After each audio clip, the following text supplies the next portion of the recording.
Hi everyone. This is the street where actually, which is very sad. We hardly ever walked on this street when I did my virtual tours of St. Petersburg back then in the peaceful times before I had to move. But this is the big Marine Street or Большая Morskaya Street. We walked a little bit of it because this street actually starts from the Palace Square after the arch. And if it's something that you forgot, on September 5th, I'm starting my Hermitage Museum series with a virtual tours, and the first episode is going to be about the Winter Palace, the Palace Square, as the home to the Romanovs, not as the museum, but as home with gala rooms and private rooms. Well, it's going to be interesting, so don't miss. And you know that virtual tours do not provide videos afterwards, so if you can make it, save the date. So, but Big Marine Street actually is one of the most like dearest streets for some of the most affluent real estate, where some of the most affluent families would live. This is so-called. This is within the area called the Golden Triangle.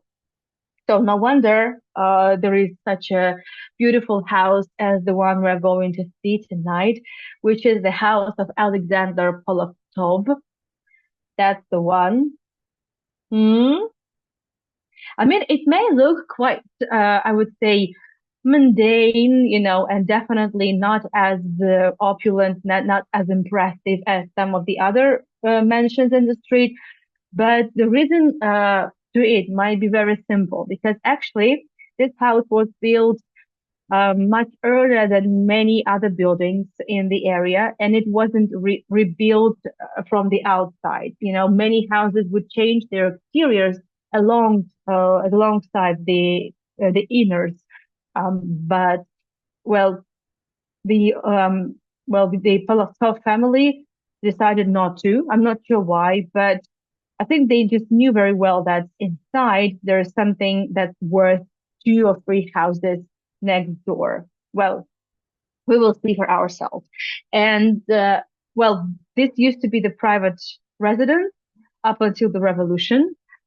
And I found a photograph taken in the early 1900s, this is the big Marine Street, and you see the house. You see that it only has two floors, but now it has three. And this is a very common thing, I would say, for the Russian Empire. And in Tbilisi, we have seen so many examples of that. Um, Actually, we are a minute away from the Yusupov Palace. And this might look very familiar because this used to be a Lutheran church, which later on would be decapitated and turned into a Soviet kind of a concert hall, kind of. Yeah. But other than that, the building is here and it still looks very, I would say, classic in style, kind of classicism. But what's the inside? Oh, this is uh clearly that this is eclecticism at its best. So, who was the owner of the building actually? Well, I know Polovtsov. Yes, that's true. But before we get down to Polovtsov, we need to talk about Alexander Stiglitz, who was actually he was a Jew, and well, he was a Russian Jewish financier, first head of the State Bank of the Russian Empire, a senator, a counselor, and great donor and patron of many institutions. And Alexander Stiglitz, he didn't live in this house, but he purchased this house. We talked about Alexander Stiglitz when we talked about St. Petersburg, and one of the, I would say, streets off the beaten path. I remember I did those tours when I had some terrible fits of homesickness when I just came to Tbilisi, and it felt so weird. So it was kind of my virtual tour therapy, homesickness therapy to do those tours. So I showed you this building, which definitely looks like I need to send Oleg there to film for us. Well, this is actually the art school. Now it's called the Muhin's Art School. Well, it's named after Soviet sculptor, but well, actually, this art school was established solely thanks to Baron. He was Baron Stiglitz, and his money. So it only private donations, only. Just another photograph. I mean, this is kind of what the art school building should look like, right? I mean, it's just another palace, you know. Yeah. So why did Alexander Stiglitz purchase that house? He purchased this house for his daughter. In fact, Alexander Stiglitz and his wife didn't have children of their own. Well, I think they tried, but no use. And one day he opened the door in his country house, not in Saint Petersburg, but in the country house, and he saw a basket with a child, not a newborn, but I would say a very very small child, like he was like 6 months old, and there was I think it was around 6 months old, and there was a note saying that so the baby was born in January and it was summertime and he was given the baby was given the name Nadezhda Mikhailovna. Mikhailovna is not the last name; it's the patronymic name. So this kind of was kind of a I would say he immediately realized who was the child from. Believe it or not, I think it's easy to believe that the child, well, we don't know even like nowadays, we're not 100% sure, but it looks like it was the illegitimate child of Grand Duke Mikhail Pavlovich, who was son to the Russian emperor, whom you know very well, Paul the First. So since the child was illegitimate, it was not easy, and it would have been a big scandal had the child all of a sudden, emerged in the family of the Romanovs. And Stiglitz was a very good friend of Mikhail Pavlovich. So anyway, uh, well, well, Stiglitz was happy. He immediately realized what was going to happen, and he was happy. And also, Grand Duke knew that Stiglitz had tried, to have children, and he actually had been desperate to have children. So this is how Nadezhda Yuneva became the daughter of one of the most, I would say, well, wealthy and influential men back then in the entire country, and actually even outside of the country, because um, Baron Stiglitz was known everywhere. He was a financier and he was the head of the bank, and the obligations from the Stiglitz bank were accepted all over Europe and the States. So, kind of to understand the scale, I would say. So Nadezhda was given the last name Iyuneva because it was summer. Oh, right. And I'm thinking, okay, how old is this child? Because actually it was born in January, February, March, April, May, June. Yes, it was exactly 6 months. Really me. So Nadezhda Iyuneva is from the name Iyun, from the name of the month June. So that's how like it was all, I would say, clear. So, and Nadezhda Yuneva married Alexander Polovtsev, who was a statesman. He was from a noble family, but his wealth was nothing compared to her wealth, to her dowry. But I would say, it was marriage by love, and well, Baron Stiglitz would do anything for his only daughter. So eventually, Alexander Polovtsov, well, it wasn't like, the story from Rags to Queens. No, it wasn't like that, or from Rags to Kings. No, but he clearly, all of a sudden became, I would say, 100 times richer, but he managed to even multiply the wealth well, brought by his wife's family. Okay. Oh, sorry. Hold on a second. If someone's trying to get in, okay, get into the tour and not not being able to enter. I'll just send the direct link if you don't mind. This is a special tour, and that would be lovely to have as many of us as possible. So I don't think it's going to be too difficult.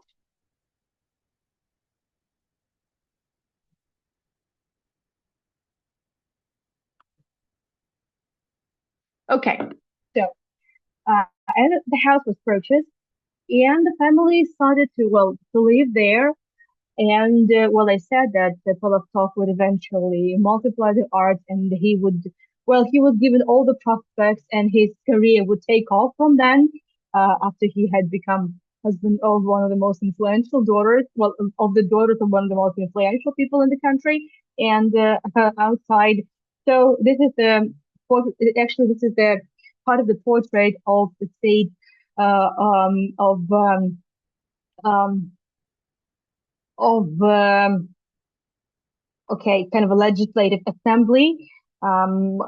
This painting was um, created to celebrate the anniversary of the legislative assembly, and it is exhibited in the Russian Museum, and we talked about it.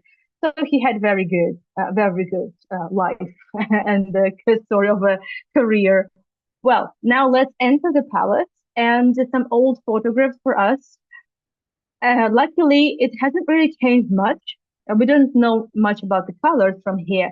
This is interesting. This is, I would have said this looks like more of a booth, for a guard, but actually not. This was a porch chaise, which is, kind of a ramp, kind of, right to move the wheelchairs or the baby prams.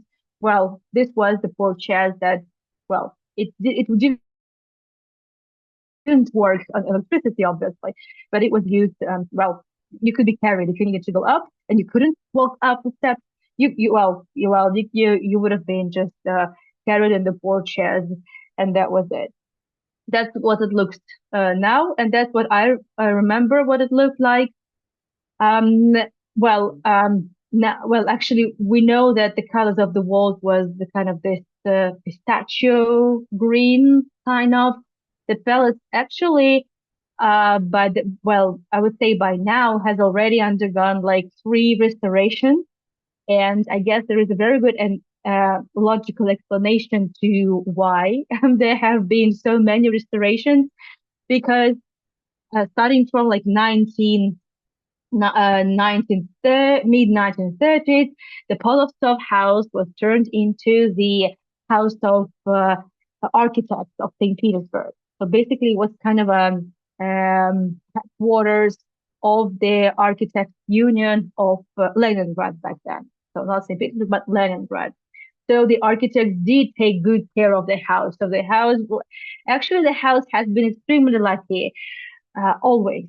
We are on the second floor now. It just wanted to show you the staircase from below and also from the second floor. And there on the wall, there is now just a map of St. Petersburg, but there used to be two goblins from Napoleon, a present from the Napoleon to the Alexander the First. Before Alexander would defeat Napoleon in 1812, there was also another battle, and in 1807 they were treaties of Tilsit signed, and this is the illustration um, uh, of that event. So unfortunately, which is quite clear, the gobelins from Napoleon are no longer exhibited in the Polovtsev House. But this is the gobelin. This is a very poor quality. I'm so sorry, I haven't been able to find a better one. But it is what it is. So actually, on the wall, there used to be two gobelins about the life of the Emperor Constantine. But after the revolution, the gobelins were given to the Hermitage, and they're exhibited now in the Hermitage Museum. So not too bad, I would say. Even here, the house was very lucky. Yeah, definitely. We will be seeing lots of insignia like here, and the coat of arms of the two families. We will be seeing monograms of both Nadezhda Univa and Alexander Polovtsev. There will be a lot of it, and many other ornaments too. Um, well, but this is the second floor, so to speak, or well, the upper floor. Um, well, this is exactly oh sorry, this is exactly well there where the goblins were. Well, this is just one of the goblins would be here. And now here is the memorial plaque of here we can see names of architects that died during the siege of Leningrad. So the goblins faced one another. But actually, the house is up until nowadays, the house belongs to the architects union, and because of that, not every room is available for like for visitors, for tourists. Regular, well, the excursions are held regularly, but not all the rooms. Well, this is, for example, a hall where normally tourists would not be taken to. Well, they have look at the doors, just the beautiful doors that originally uh, uh, would lead to the former study of Alexander Polovtsev.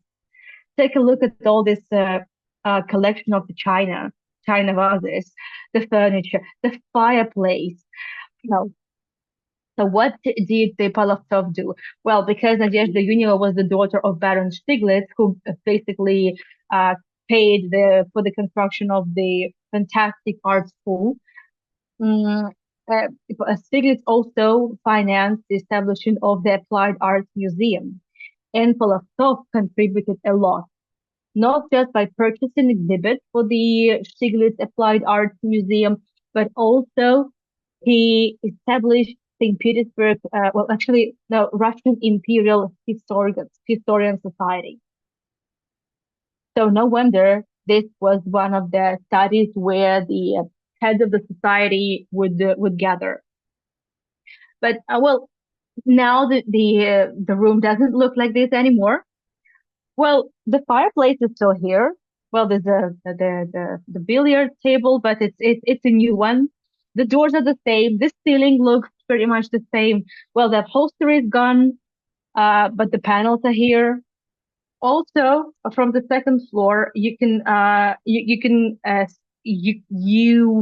see the women's half, well, and some of the drawing rooms, so private rooms on the women's half of the palace. So house, not the palace.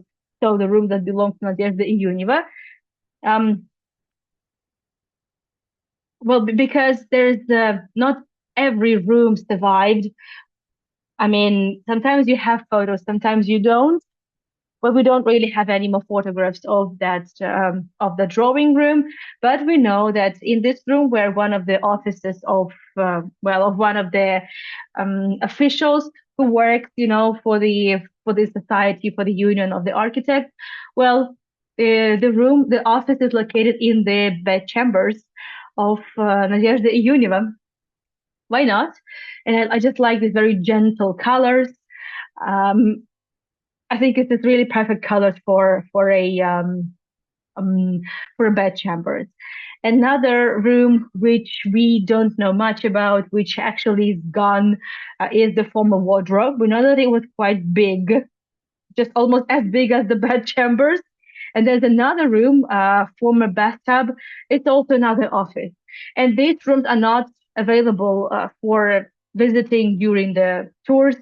So these are just the photos I've been able to find from the internet. And even though we had our wedding party in this palace, we were not allowed to see those rooms too.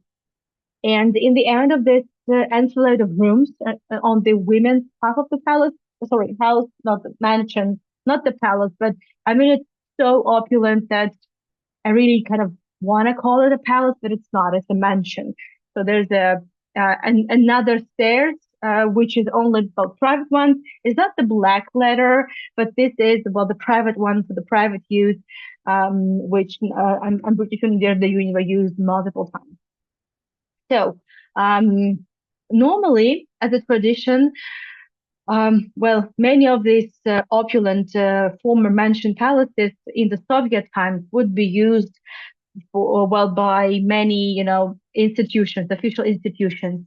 Well, I know of the house of a lawyer, house of the workers of the theater, house of the medical workers, and all these houses, all these institutions are housed in the former aristocratic mansion. And normally there would be a restaurant, and sometimes there would be even offices for rent because these institutions are allowed to make a bit more money, kind of a side hustle, kind of. So it's just, I think, only natural that here we have a restaurant. But I know I've been able to find out that the restaurant is located in the former milking room. The interior hasn't been changed. But it's quite unusual. I really, when I first found out that, I really did need to double check, because normally in late 19th century, this is exactly when the interiors were revamped. Because normally it would be the Moorish style used for decoration of the smoking rooms, but this is different. This is kind of a Louis the 15th style, kind of, and I mean, again, I was there several times. I was there in 2014 when we had our wedding, but we did not celebrate it there. But we did eat out a couple of times in this restaurant. Um, I mean, the interiors are truly authentic. So whatever it is, not too bad. Well, in the way Polovtsov and Nadezhda Yuniva, they had children. We know of two children at least, and we know their story. And what is interesting that these interiors, as I said, the house was built in the 1830s, so more of a classicism slash empire style, popular after the Napoleonic Wars. But the inside, the interiors have been, well, were changed several times, and well, this is the former dining room. Now this is one of the rooms of the restaurant. I think there are two halls of the restaurant altogether, as far as I remember. And well, just some photos for you to see. And the architect who worked on the revamping, redesigning of the interiors actually studied, and he graduated from that school of arts that had been established by the father-in-law of Alexander Polovtsov. And well, it would be significantly funded by Alexander Polovtsov himself. So we're on the second floor again, just from a different wing. We first were in the left wing, now we are in the right wing, and we are on the second floor. So there was a hall with a fireplace, not, I would say, a fancy name. And very soon we are going to actually see the interiors, but so far we have only seen the rooms that are not available for display, and I don't have a video of the restaurant whatsoever. But well, this is the hall with the fireplace. That's what's left of it. And look at the fireplace. I mean, all the fireplaces are original. Many fireplaces are actually even older than the house. I'll show you. And well, this was just kind of a waiting room or a hall, and people would be just chilling here. Because this hall is also connected with one of the dance halls, and there are multiple doors. So from that hall, you could go to different sides of the house. And one of the doors would take you to a drawing room with a bay window. You may remember the bay window that definitely jutted into the street from the second floor.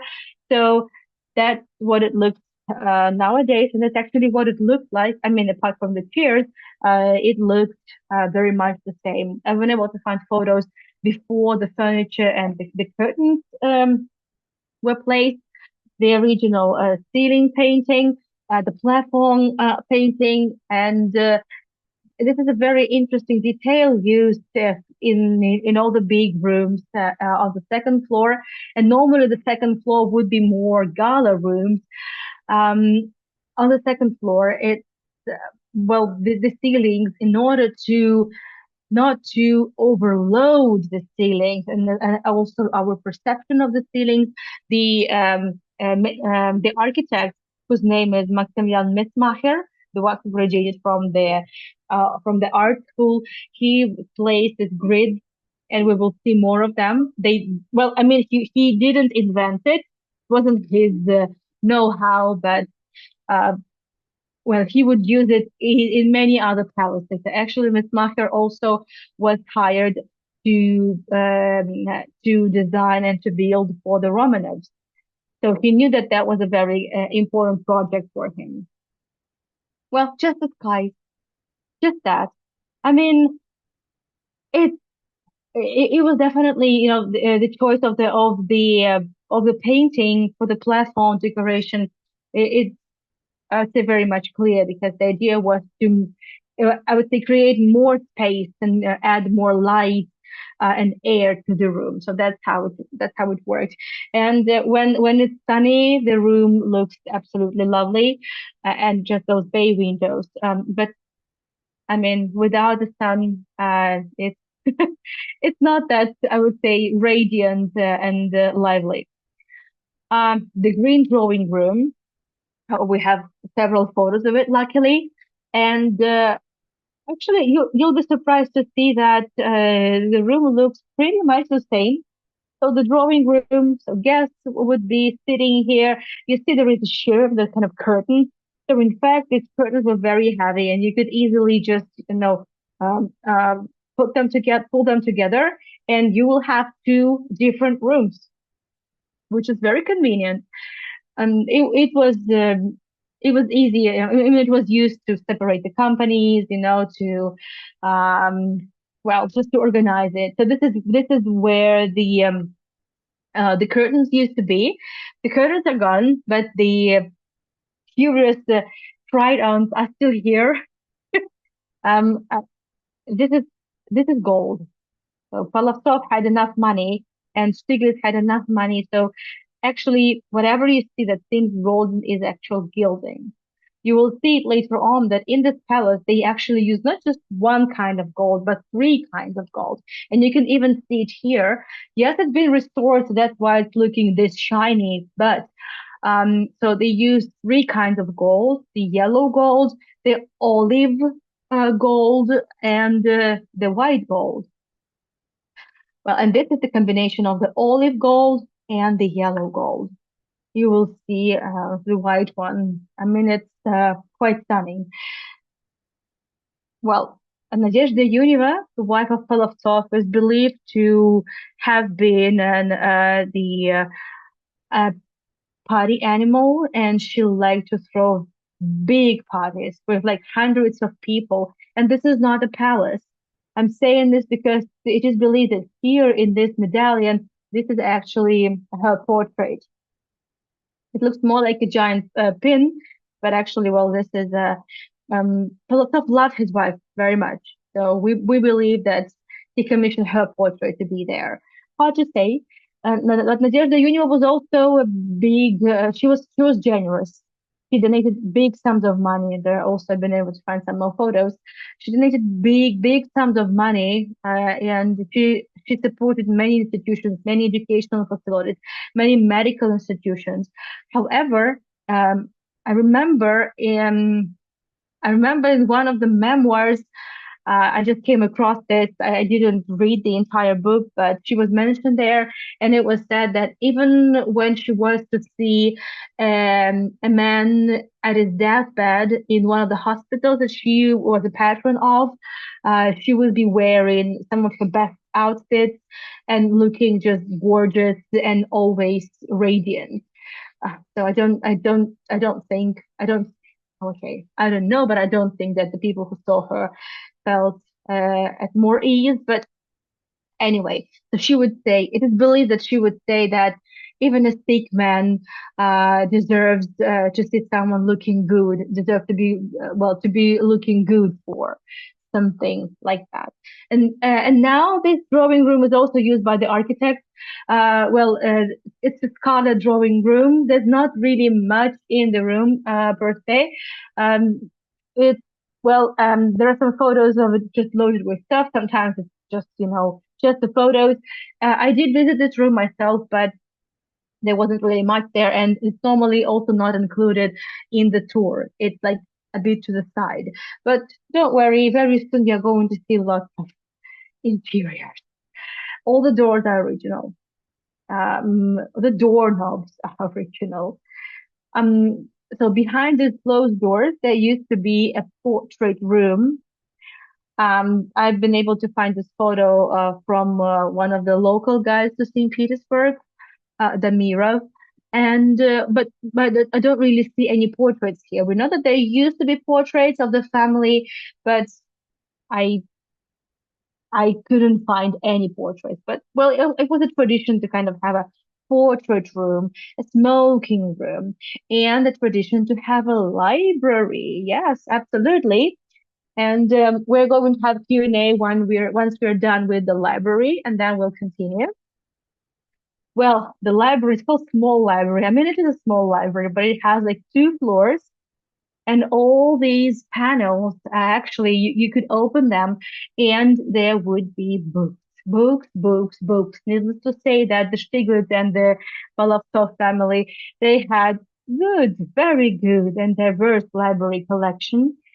And well, look at this fireplace. Look at all these details. I mean, it's this house has more than 15 different kinds of precious wood used in the decoration. Just see the parquet floor, uh, see see the gilding on the balustrade on the second level, and there were stairs to go to the second floor to see the rooms and to see the books.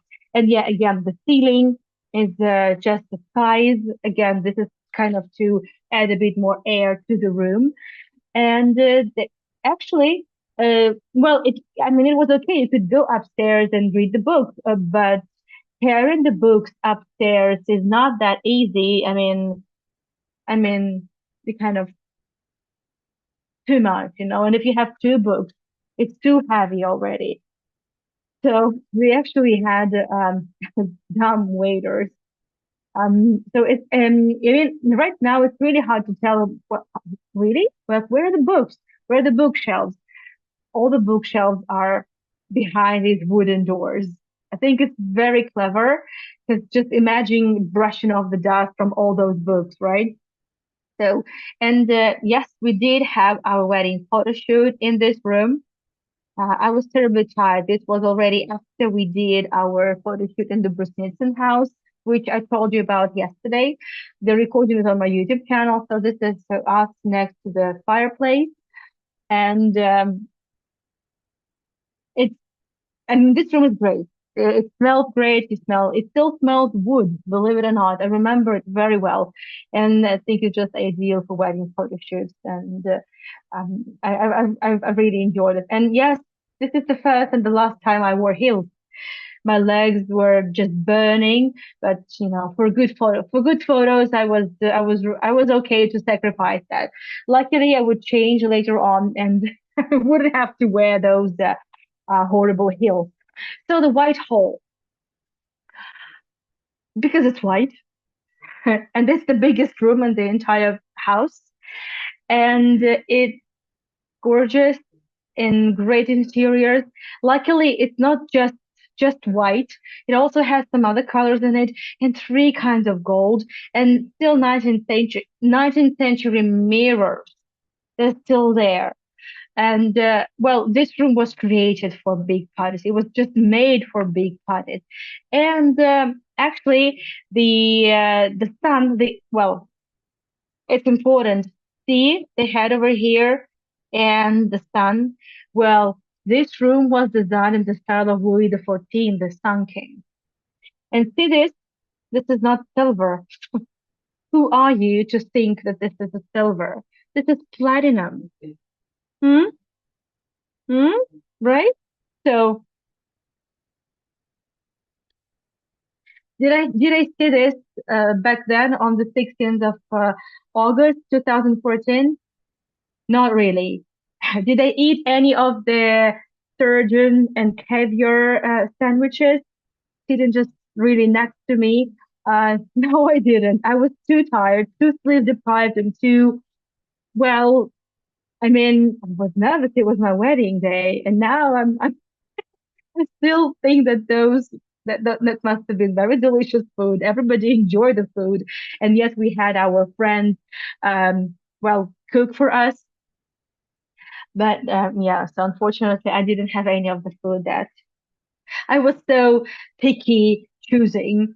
Well, speaking of the platinum, this is also platinum. I mean, in this photo, it doesn't really shine, but this is platinum. You just have to believe me. And this is the olive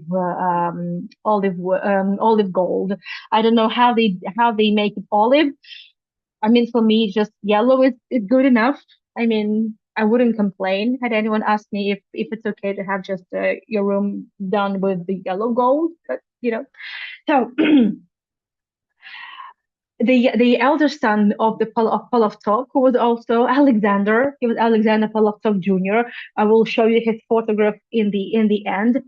He also had his wedding party here in this room, and I knew that. So and it felt quite special. Again, so this is the emblem of the. I mean, it's very hard to read. I mean, it's also in Russian, but this is the emblem of Polovtsov and Nadezhda Iyuneva, Alexander Polovtsov and Nadezhda Iyuneva. But don't even try to make any sense out of it. Just enjoy the interiors.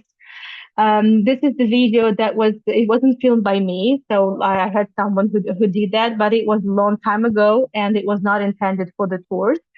And this is, I would say, I can't imagine that this is just somebody's house. Well, I know that they were parties that were, parties for like 600 people. It's in the memoirs of Polovtsov. I read somewhere that they had a party and there were like 600 people at. It wasn't a party; it was kind of an event that was held in their house, and then 200 something people stayed for dinner. I mean, you kind of really have to have a house that could just accommodate all these people. But there was enough room. It's not the only gorgeous room, so there are more. And this is exactly where we had our party because we had more than 100 guests. It's a Jewish family, so there are many people to attend. Mutual relatives from Israel actually flew to see us. Um, Many of them, my parents came, and well, I would say I only had like one friend from Novosibirsk. Well, this is where it shines. This is where it shines. I also been able to find some photographs of the wedding, so I will also show them to you, like what it looked like, but not too many. Just I don't want to overload it with like too many personal details, even though the entire tour is actually very personal, but still. So that's what I was talking about, the the eclecticism and the opulence. I mean, here you can see again the allusions to the Sun King, Louis the 14th, and all of a sudden a Chinese dragon. But that was totally fine because this was eclecticism, and Maximilian Missmacher was given freedom to just express himself and show how much money the Polovtsov family had. So this was the arrangement of the tables, and there was some room for dancing. I don't remember if I danced much, but I think I did. And this is Misha and I, and we're sitting just next to this 19th century mirror. And there was you will see lots of women wearing polka dots. That was my dress code. I wanted people to wear polka dots because it was my party, and if I wanted to come with polka dots, you come with polka dots. Well, we Well, I actually used to sing in the choir. I used to sing Russian folk. And my husband, as you know, he's a musician. And Grisha is actually now helping him compose lyrics for songs. I think they have already written like four songs, really weird lyrics in Russian. But I mean, it's nice to see the continuity from generation to generation. So we did sing a song together, and we even did a dance. And well, luckily, I had a chance to change a bit. So actually, there was an abundance of food. I thought the table would just really collapse, but I didn't have any. I mean, I was not hungry. Yeah, it's just that's Misha. And yeah, even men were also obliged to have some polka dots, or at least, try. So I finally changed to my polka dots. I had the second dress. And I mean, everything, even the names, there would always be names, for the guests, right? They were all designed by my friend, my group mate from university, who is an artist. So I absolutely like what Yulia did, and that's the surgeon. I mean, oh, sorry. Hold on a second. There is a surgeon over there, and I didn't unfortunately, that's us dancing. So that dress is not as lovely and gorgeous as the previous one, but the heels, I appreciate the heels, which are much lower. Okay, oak room. Well, this is one of the rooms where Polovtsev had his regular Imperial Russian Imperial Historical Society, Historian Society, sorry. And remember, I told you that the fireplaces, some fireplaces in the palace are older than the palace. So this fireplace is from the 16th century. It's from Florence.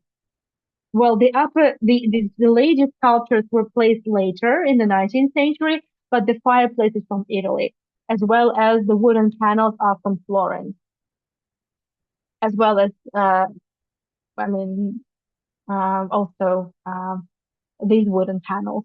And remember, I told you that in the small library they had dumb waiters for books, and even here they also had dumb waiters because carrying one book is too much, but carrying two, I mean, no way.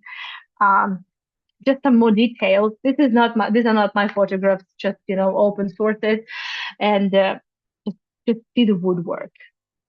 And it's kind of really great to think that well, the architect and the people who work, the carpenters, the different artists, they well, all the artists who were employed to work on this palace, they graduated from that academy that was established by Polovtsov's father-in-law, and well, that was supported by Polovtsov himself. I mean, it's just lovely to see the result of all the hard work and the effort that you had put into this business. Well, and then I just find it absolutely lovely. And well, the chandelier is original, and it has a special mechanism, to pull it or just rise it. Mm, Because how else would you do that? Obviously, originally it worked with candles, but now it runs with electricity. Oh, this is one of the rooms we actually did see. We were allowed to see that, but because we had a bit more than 100 people, we well, we had to all the room we could have was the white hall or the dance hall, the white room, and well, um, if you remember my tour of Yusuf Palace. We did visit, we know, and we did visit the theater. There is a Yusupov theater that just, was located within the house of Yusupov. But the Yusupovs had a palace. It's a palace. It's not a mansion. But this is a mansion. And it's not that easy to believe, especially now that you remember what it looked like from the Balshaimer Sky Street. obviously it's not just one house. Actually, it's four houses. Well, kind of four houses. I mean, I mean, they have the form of a rectangle, but it's actually like three houses. Just the layout. And well, most of this, including the glass roof, you don't really see it from the Большая Moscow Street, but you see it from the street behind. But that's okay. This is the bronze pole. It's called so because all the metal details here are made from bronze and then covered with three kinds of gold. I think you can easily see that. And well, the second level, you see, just see this gorgeous glass ceiling. The metal work is still there. Um, it's original. So this upper floor was intended for, actually, it was not intended for anyone visiting it. It was, I mean, I haven't found any photos of the interiors before the revolution in terms of the Polovtsev, but from the descriptions, it looks like that there were just many, many exotic flowers, and mm, that was it. But they were ivies, they're palm trees, it was kind of something, every house was supposed to have, kind of an orangery. And then here, well, now this is kind of a small um, um, halls, concert halls of this institution, of the House of the Architects. And this is apparently somebody's wedding photo shoot. But but back then, of course, these chairs were not there. There would be tables for big parties. I mean, for a bit smaller parties than the White Hall. And right now on the walls there are different decorations. Well, this is, by the way, the portrait of Maximilian Mesmacher, so the architect himself. And I'm not sure whether Palovtsov allowed him to do that. Here on this relief, you have the depiction of the art school that Mesmacher graduated from and Palovtsov contributed to. Also, these walls, well, you see now that this is the oil painting, some lives of gods, but originally there also used to be goblins. The goblins are gone. Most of them are in the Hermitage. I'm not sure if all of them are here.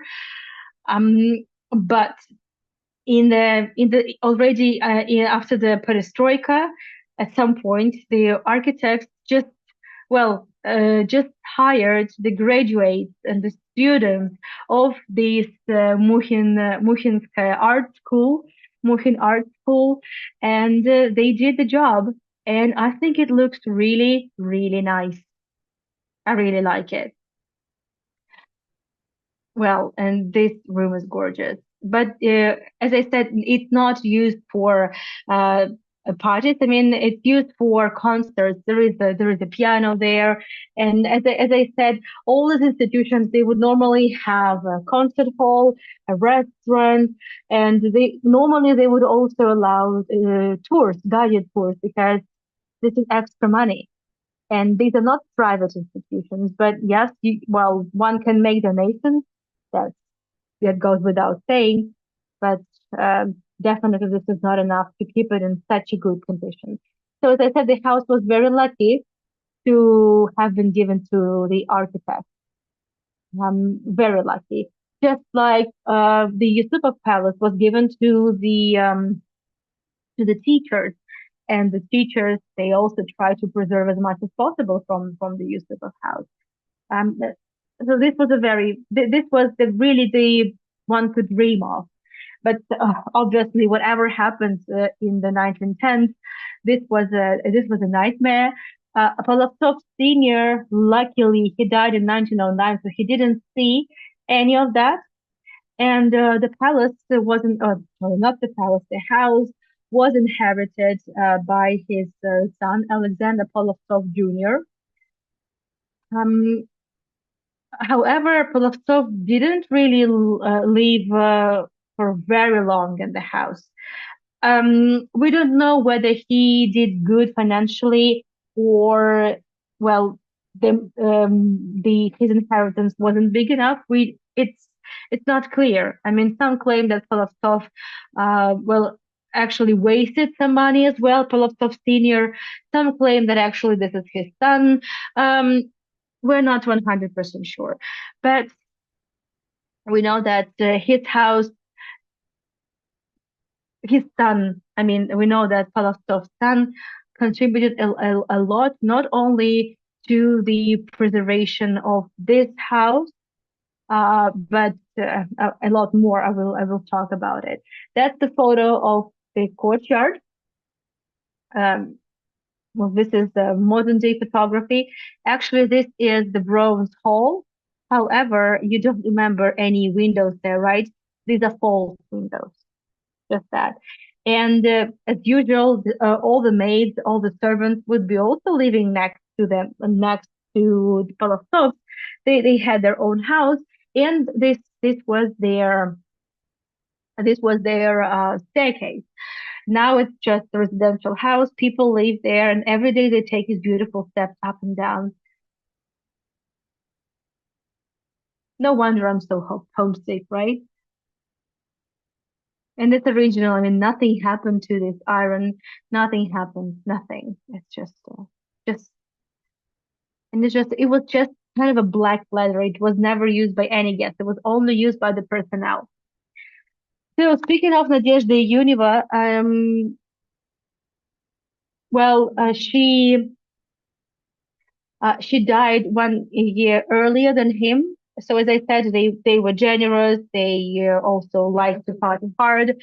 Um, she left a good memory after herself, but Alexander loved her a lot, and he died just the next year. So 1909, he died. They had two children. So the elder son, or who is also the elder child, the son Alexander Polovtsov. So even though he was given the house, he inherited the house, but he gave it to his sister. He passed it on to his sister. But Alexander Polovtsov, he was also art collector, and he continued to contribute to the collection of the Stiglitz Museum. And after the revolution, it's exactly Alexander Polovtsov Jr. who was appointed, well, to be in charge of this procedure of turning former Romanovs and aristocratic houses and palaces into museums. He was the one who contributed to the compiling of all the lists of what furniture and what exhibits were in this and that museum. Very detailed lists and specifications were given. It was all thanks to him.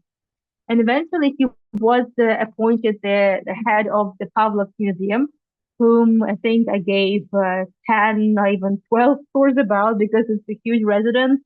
And the residence actually was built for Paul the First, and if we stick to this legend, which I think is very plausible, like I'm I think I'm sure that this exactly what happened. So, but if we believe that story that Nadezhda Yuniva, mother to Alexander Polovtsov Jr., was the illegitimate daughter to Mikhail Pavlovich and illegitimate granddaughter to Paul the First, so he was a great grandchild of Emperor Paul, whose in whose palace he would be in charge of the museum. Okay, that was very complicated. Like very complicated. I'm sorry, but well, you understand. I think and he did know about it. I mean, there was never any comments. Like, I think I am the Romanov. There was nothing like that. But I think it was discussed in the family a lot. So I think it felt weird, but still special. So, and So Alexander Polovtsov Jr. was married to Sofia Panina, who was also from a noble family, but they divorced quite quickly. Rumors have it that Alexander Polovtsov Jr. preferred the company of his own male secretary rather than his own wife. There is no way to check whether it was true or not. But we know that eventually Alexander Polovtsov left St. Petersburg and he remarried. But Sofia Panina, she she was quite okay and very well off woman. After the divorce, she also got a good compensation, and she continued, what normally noble women would be doing. She built the People's House, the Maison du Peuple. Sorry, I'm not sure what's the people in French. Well, as you see here. So it was kind of a charity home for and kind of a concert hall and a hobby club for the workers of St. Petersburg at that time Petrograd, and the workers of all over would be coming. They were here. This is where they would unwind. This is where they would make performances, concerts, and even watch movies. So no wonder that after the revolution Sofia Panina was okay. Just give me a minute. I'm not done yet. I just want to show you her portrait first. So Sofia Panina uh, was given well kind of a position um, in the Bolshevik committee. However, she quite quickly became also critical of the activity and the policy of the Bolsheviks, and she she was given she had the money. Well, it was her own money that she knew she would spend for the House of Workers, but Bolsheviks demanded that money from her, the money for the revolution. But she said she didn't have the money because shortly before that she had put them in one of the Swiss banks, and she mentioned that, so it was one of the prerequisites, one of the conditions, that the money would only be given to the legitimate successors to the country. And the Bolsheviks were not acknowledged as the legitimate successors. So the money kind of still there. Sofia Panina, for her decision not to give the money to Bolsheviks, was sent to prison. There was a trial. Many people vouched for her. So she kind of she wasn't really given a pardon, but she was put back to prison, but there was no any atrocities there. Eventually, the people of St. Petersburg, I mean Petrograd, sorry, at that time it wasn't yet Leningrad. The people of Petrograd, the people who had money, they all collected 93,000 rubles, which is somewhat around several $100,000 nowadays. Approximately, it's very hard to calculate. I might be wrong, like by 100,000, but approximately, this was the scale. And she was released, bailed, and she left. First, she went to the south of the country, and from there, she left for Europe. And eventually, she died in 1954 in the U.S. I haven't checked where she's buried. Well, but she's buried in the U.S. So the other daughter of Polovtsov was Anna Polovtsova. She married Count Obolensky, so well, she married a man from a very noble, I would say, origin. But and as I said, she got the house from her elder brother, but they preferred also not to live there. So eventually she sold the house to Karl Yaroshinsky, who was the sugar magnate of St. Petersburg. And he was filthy rich. And he contributed a lot to the preservation of the house. He also contributed a lot to the preservation of the houses of the nobility. When the revolution happened, he would go to the auctions, in the earlier times, and he would try to purchase, at least something to kind of not to let it leave the country or just not to let some items disappear. But eventually he went broke because his money meant nothing. It was just well, it just default crisis happened basically, just in a nutshell. Um, and he still had his accounts in the European banks. Eventually, he left, but it didn't work out. So he died in poverty in Europe. And well, this is his former study, obviously not taken in his times, but in this oak room, you see a very rare sight, the portrait of Stalin.